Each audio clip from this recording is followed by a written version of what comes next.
Halo guys, nama gue Staman dari StefTech. Kembali lagi di channel yang isinya budget teknologi semua. Oke, di video kali ini gue bakal unboxing dan minggu depan full review. Ini HP yang lumayan tua, yaitu si Google Pixel 2. Yap, ini HP kedua dari Google Pixel ya, atau dari Google Series. Kenapa gue pengen review ini? Karena ya gue tiba-tiba nostalgic aja pengen nge-review HP-HP yang udah rada tua, tapi bagaimana bisa bertahan di tahun 2022. Kan kalau nggak salah tuh sekitar sebulan yang lalu, 2 bulan yang lalu gue udah pernah nge-review iPhone 6 ya. Apakah HP itu masih worth it? Yang pastinya udah nggak terlalu. Kita bakal ngecek untuk versi Android-nya, di kalangan Android-nya, terutama yang Google Pixel 2, karena untuk Android-nya ini udah cukup baru ya, kalian bisa upgrade sampai Android 11 untuk Pixel 2, jadi masih cukup oke. Dan kita bakal bisa lihat nanti apakah HP ini masih usable di tahun 2022 untuk full review-nya, seminggu setelah video rilis. Untuk sekarang mari kita unboxing dan first impresi aja dulu ya, karena seumur hidup juga gue belum pernah megang Google Pixel 2. So ya, this is gonna be interesting. Anyway, seperti biasa, gue mau bahas dulu harga dan speknya. Untuk harganya sendiri, gue tuh nyari di Tokopedia, dia nggak ada yang jual Pixel 2 banyak. Gue tuh beli dari kayak orang yang pakai personal. Gue beli di harga 1,2 juta, kondisinya cukup bagus di gambarnya. Dia itu nggak ada masalah, baterainya masih cukup oke. Dan yang paling penting juga karena ini HP tuh rilis sebelum IMEI diblok ya. Jadi IMEI-nya terdaftar ke Kemenprint. Very nice. Untuk kondisi full set tapi chargernya udah nggak ada, hanya ada kabel data. Dia ngasih charger lain merek Baseus yang lumayan bagus. Dan ya, jadi kalau misalkan mau beli HP ini, gue bakal taruh link link search bar aja, karena untuk produknya sendiri linknya hanya ada satu ya. So gue bakal taruh search bar di deskripsi. Dan untuk harga 1,2 juta yang masih cukup oke menurut gue untuk HP Pixel, kalian dapat spek pakai chipset Snapdragon 835, masih cukup capable. Dan fabrikasi 10 nanometer, layar 5 inci, AMOLED 1080p display, 441 ppi, udah dibuat oleh Corning Gorilla Glass 5, storage speednya UFS 2.1, terus dia itu USB Type-C 3.1 juga, lumayan cepat ya, malah lebih cepat daripada HP zaman sekarang. Stereo speaker cuma saya nggak ada headphone jack, terus punya baterai sebesar 2700 mAh baterai yang bisa fast charging sampai 10 watt aja. So, untuk fast charging memang agak lambat. Yap, memang gue udah pernah nge-review Pixel 2 series ya, waktu itu gue udah pernah nge-review Pixel 2 XL, tapi ini nggak kayak Pixel 4 ya. Pixel 2 tuh kan Pixel 2 sama Pixel 2 XL-nya beda banget, jadi itu worth lah menurut gue untuk reviewnya tuh kayak berbeda ya, nggak usah digabungin. Jadi ya, langsung aja kita buka boxnya.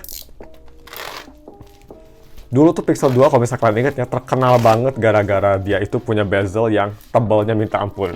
Ini pretty much salah satu the ugliest phone pada zamannya ya. Kali dia tuh punya bezel yang sangat besar di atas bawah, dimana pada zaman waktu itu tuh kalau nggak salah dia tuh rilis tahun berapa ya, gue lupa lagi, kita cek dulu di GSM Arena. Dia rilis di tahun 2017 ya, itu di tahun dimana-mana HP udah mulai ngadopsi bezelnya tipis. Belum bezel-less tapi kayak menipis pelan-pelan kayak di Redmi 5 yang dulu ya, atau iPhone X. Anyway, langsung aja kita buka. Damn, packingnya cukup bagus ya, dia ketat banget. What? Oke. Gue nggak pernah unboxing Google Pixel 2 yang ada boxnya ya, jadi zaman dulu tuh HP Google Pixel gede banget ya boxnya ya. Ini kalau di zaman sekarang tuh bener-bener gak environmentally friendly pretty much. So, kita sobek aja, ini cutter gue udah nggak tajam banget, harus pada kenceng sobeknya. There you go. Made in USA, Google Pixel 2, kayak box refurbished gitu. Ini kita langsung aja buka. Oke. Pixel 2, baiknya cukup oke. Ini selernya cukup bagus, dia padahal bukan seler besar. Dikasih casing juga, kita kepikirin dulu ada apa aja di boxnya. Kita dikasih charger Baseus. Oh, gue juga kalau nggak salah punya charger yang sama deh kayak gini. Ini kalau nggak salah charger 15 watt kan, kita lihat. Yap, ini charger 15 watt. Tapi ya, gue nggak bakal pakai charger ini, gue punya charger yang lebih cepat. Dan juga Google kan maksimal tuh hanya bisa nge-outputnya chargernya hanya 10 watt ya. So, yep, there's that. Dan di sini tuh ada si kabel datanya yang bisa kita lihat. Si sellernya pas dia ngirim produk ini, minta maaf ke gue karena kabel datanya tuh sudah benar-benar buduk banget. Buduk tuh bahasa Indonesia apa ya? Udah benar-benar kotor dan super usable banget, bisa kita lihat ya, sangat-sangat kotor.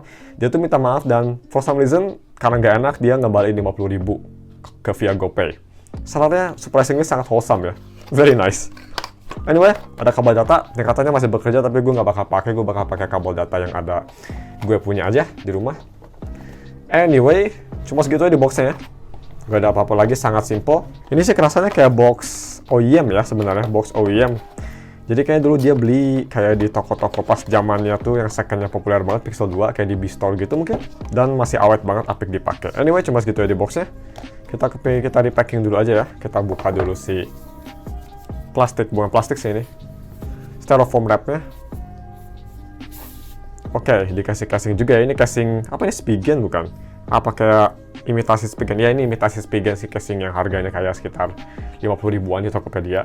Tapi ya, it was nice of him. Thank you for the case. Kita taruh aja dulu casingnya bareng sama si, apa ini, si styrofoam ND-nya. Kita tutup dulu dikit.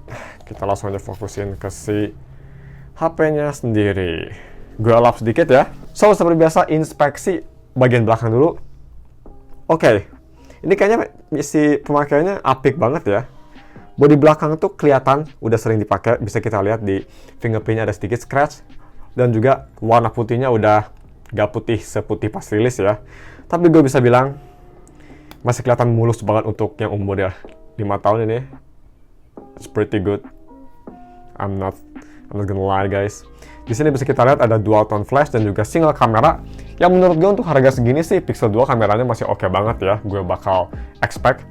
Kameranya by the way dia itu hanya 12,2 megapiksel f1.8 yang ada optical image stabilization dan dia bisa nge-record. Ini denger guys, dia bisa nge-record sampai 4K 30 fps dengan IIS. Masih cukup modern banget ya. Dan untuk di depan 8 megapiksel f2.4 yang bisa nge-record di 1080p 30 fps. Standar lah. Untuk samping bisa kita lihat ada sedikit scratch di bagian sini ya. Bukan scratch, ini kayak sedikit kecuik gitu. Sangat wajar banget, sangat wajar banget. Untuk button, surprisingly masih enak dipencet. Dan untuk bagian sini bisa kita lihat ada sedikit kayak pecah juga. Kayak sedikit pemakaian, pernah jatuh or something. Sangat all good banget. Di bawah, surprisingly cukup mulus, ada USB Type-C-nya. Di samping kiri ada SIM ejectornya sendiri. Kalau misalnya kita eject, coba SIM-nya. Ini kalau nggak salah single SIM ya. Google kayaknya nggak pernah ngerilis HP dual SIM deh. Dan juga nggak pernah ngerilis HP yang ada micro SD. Pretty much kayak ngikutin Apple. So ya, single SIM. Dan yang terakhir untuk atas juga cukup mulus. So untuk body untuk umurnya, surprisingly sangat apik, sangat mulus. Dan yang overall ya, ini nggak tahu kalau kalian, kalau gue sendiri sih, desain kayak gini ya, dual tone kayak gini, gue masih suka banget di Google. Makanya gue agak upset ya, karena HP Google sekarang kan Pixel 4 dan Pixel 5, dia udah nggak kayak gini lagi. Dan gue juga udah lumayan happy pas Pixel 6 keluar, dia ada sedikit dual tone gitu dari si warna bawah dan warna atas untuk di Google Pixel 6 ya. Pixel 6 Pro kan nggak ada kayak gitu, tapi untuk Pixel 6 dia kayak nge-bring back dual tone kayak gini. Gue suka banget, terutama ini kayak glossy sama matte-nya. Kelihatan sangat berbeda lah. Kelihatan kalau misalnya kita lihat HP ini HP Google. Recognizable banget, nggak kayak HP Android zaman sekarang yang desainnya tuh mirip-mirip, terutama dari layar depannya. Anyway, untuk layar depan sendiri, speaking of layar depan, dia ada beberapa lecet, bisa kita lihat di tengah ada lecet yang sangat wajar banget, berarti ini layar nggak pernah ganti. Untuk speakernya juga bisa kita lihat ada dust ya, wajar banget juga. Ini dua speakernya lumayan besar ya, nanti kita bakal tes di full review minggu depan gimana suara speakernya, jadi stay tune, jangan lupa like kalau misal kalian ingin ngeliat reviewnya. Anyway, seperti biasa, gue mau setup dulu HP-nya, ini udah nyala. Dan itu gue bakal balik lagi untuk si first impresinya. I'll see you soon. Oke guys, udah gue setup HP-nya. So yang pertama mari kita bahas untuk si fingerprint sensornya ya. Seperti biasa, gue sangat suka banget pada fingerprint kayak gini. Ini menurut gue the best traditional fingerprint placement. Kecepatannya juga untuk Google Pixel 2 bisa kita lihat. Cukup oke ya. Memang bukan yang paling cepat. Tuh, ada sedikit mikir. Tapi yang pastinya nggak selambat kayak Xperia XZ2 atau XZ3. Dan menurut gue, untuk umurnya ini lumayan cepat ya. Terutama kalau misalnya dia keadaan HP nyala, ini pretty much instan. So fingerprint, Google memang selalu sangat bagus, kecuali optical fingerprint ya.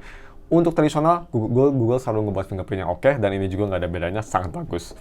Dan untuk si software-nya sendiri, ini salah satu kenapa gue pengen review HP ini juga, karena masih lumayan baru lah. Untuk umurnya 5 tahun, dia masih dapat sampai di Android 11, bisa kita lihat Android 11, sayangnya nggak dapat Android 12, itu hanya di Pixel 3, tapi at least cukup bagus, masih cukup baru, semua aplikasi masih bisa di-install.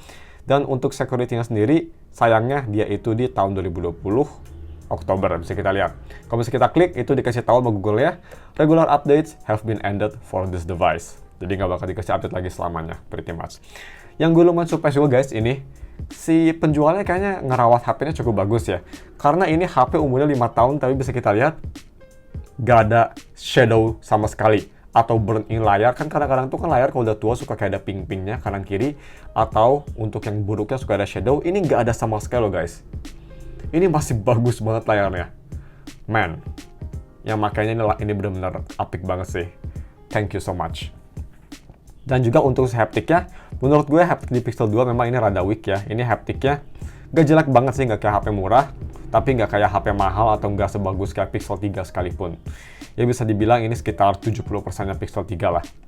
Tapi cukup oke haptiknya. Dan untuk ketik keyboard juga, dia nggak ada touch delay sama sekali yang pastinya, bukan Xiaomi soalnya. Dan juga untuk navigasi masih sangat responsif. Dan juga ini gue pengen stress out juga, 835 itu memang chipset yang lumayan bagus banget ya di tahun 2022 sekarang. Karena walaupun itu chipset udah tua banget, tapi gue tadi coba install aplikasi, buka Google Play misalnya, kayak cari-cari aplikasi, aduh ini kedorong lagi si Kaine-nya. Nah bisa kita lihat tuh, navigasi dan lain-lainnya masih kerasa cepet banget loh guys. Sangat responsif, multitasking juga masih kerasa enak. Lihat-lihat wallpaper di Pixiv, close, bisa kita lihat tuh. Quick navigasi gitu masih kerasa sangat snappy banget loh. Malahan masih kerasa lebih snappy dibanding HP zaman sekarang yang pakai chipset mid-range. Jadi ya, optimalisasi 835 ditambah dengan Google Pixel Experience yang enteng memang best combination sih. Ya memang zaman dulu kan Google jago banget ya masalah optimisasi. Dia pengen se-close mungkin kayak Apple. Jadi ya ini kelihatan banget untuk jangka panjang pun HP ini masih kerasa kayak HP baru. Sangat enak banget, sangat cepet. Oh ya, untuk DRM sendiri, yang pastinya ini sudah di Widefine L1 ya. Dan juga untuk HDR, Super HDR10, layarnya pastinya masih di 60Hz.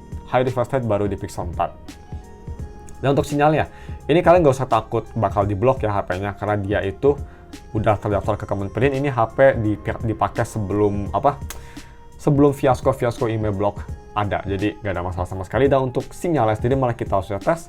Ini gue tes di jam 2:30. Dia itu pakai Telkomsel yang pastinya kartu halo lebih tepatnya. Kita langsung saja tes ya. Kecepatannya kayak gimana. Hello, next, back, done. Oke, mari kita langsung aja tes speednya. Telkomsel, boom. Pertama untuk si pingnya 91. Oke, pingnya memang agak lumayan besar ya, tapi it's fine. Dan bisa kita lihat untuk download speednya cukup bagus, 13-15. Untuk HP X Inter dan HP setua ini lumayan di atas rata-rata ya. So it's very nice, karena biasa jam segini tuh kan traffic agak lumayan besar. Cukup bagus. Untuk upload juga bisa kita lihat cukup bagus. Yang pastinya Telkomsel terkenal dengan upload speed yang tinggi ya. So no surprise there. Bisa kita lihat bahwa baterai memang udah agak sedikit boros ya, tapi itu sangat wajar banget. Pas ini rilis juga sih pada zamannya kan baterainya memang gak bagus, jadi sekarang umurnya udah tua, wajar banget baterainya memang agak cepat habis. Tapi rilis gak ngedrop parah banget sih. Ya ini baterai kira-kira masih kayak baterai iPhone 6 atau 6s lah ya. Masih usable untuk setengah hari. Sebelum kita masuk ke si kameranya, untuk first impression sih ini gue kondisinya benar-benar sangat impress banget ya. Kecuali baterainya yang memang ini baterainya sudah bisa jadi salah satu kelemahan besar dari HP ini, baterai udah sangat weak. Tapi kalau misalnya mau ganti baterai mungkin HP ini bakal jadi bagus banget. Untuk unit gue baterai memang sudah sangat weak banget. Tapi itu not a big deal. Dan untuk yang banyak yang nanya, "Bang, kalau jualan HP kan di Tokopedia itu kira-kira kapan sih ngejualnya?" Gue biasa ngejual sekitar 1-2 minggu sebelum video unboxing rilis.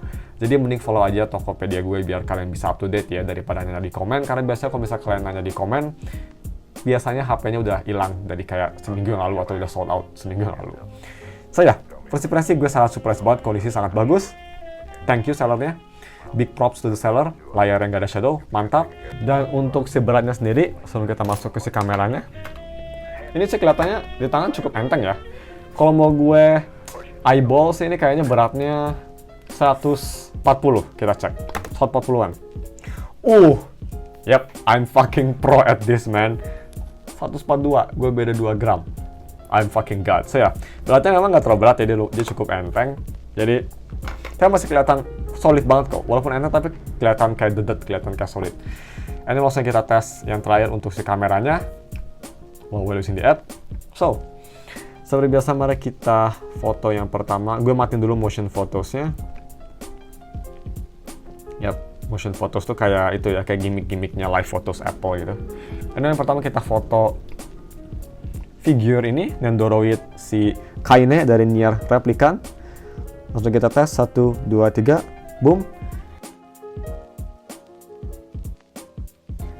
Next kita foto si Yoru-nya, masker Yoru. Dan yang terakhir, udah lama banget gak foto, kita coba foto Hidichar. 1, 2, 3, boom. Oke, yang terakhir, selfie kameranya, 8 megapiksel ND. There you go guys. Yang pastinya lebih detail, gue bakal bahas di full review-nya. Stay tune, minggu depan. Dan untuk video recording, sepertinya tadi gue bilang di awal video ya, kalau misal kalian mau langsung cek aja nih. Misalnya record sampai 4K 30 atau Full HD 60. Gue bakal bahas di dua resolusi tersebut yang pastinya. Dan untuk kamera depan dia hanya bisa sampai 1080p 30 aja. So ya, ini dia sampel-sampel, bukan sampel-sampel sih, ini dia kayak video first impression-nya aja. Memang agak cukup lama karena gue ingin lihat inspeksi juga, jadi videonya agak cukup lama. I'm sorry about that. Tapi kalau misalnya kalian suka format yang kayak gini, gue lebih banyak ngomong, bisa komen di bawah. Anyway, kita bakal ketemu lagi minggu depan untuk full review-nya. Untuk hari ini, untuk video ini segini aja videonya. Thanks for watching, jangan lupa like dan subscribe. We'll see you next week. Bye.